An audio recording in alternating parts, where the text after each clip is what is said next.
ఆదమరిస్తే అంతే సంగతులు అంటున్నారు అక్కడి ప్రజలు. అదెక్కడో కాదు, ఏలూరు జిల్లా కైకరం గ్రామంలోని ప్రమాదభరితంగా విద్యుత్ ట్రాన్స్ఫార్మర్ ఉండటంతో బిక్కబిక్కుమని ఉంటున్నామని చెప్తున్నారు. కైకరం గ్రామం నుంచి ఆకుపల్లి గోకవరం వెళ్లే రోడ్లో ఉన్న ఈ ట్రాన్స్ఫార్మర్ చుట్టూ సరైన రక్షణ వ్యవస్థ లేక అదెంత ఎత్తులో ఉండటంతో ఎప్పుడు ఏం జరుగుతుందో అనే ఆందోళన వ్యక్తమవుతోంది.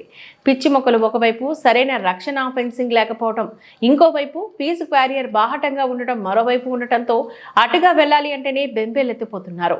ఇంతటి ప్రమాదభరితంగా ఉన్న ట్రాన్స్ఫార్మర్ కు తక్షణమే పిచ్చి మొక్కలు తొలగించి ట్రాన్స్ఫార్మర్ ఫీజ్ క్యారియర్ కు రక్షణ ఫెన్సింగ్ వేయించాలని స్థానికులు డిమాండ్ చేస్తున్నారు.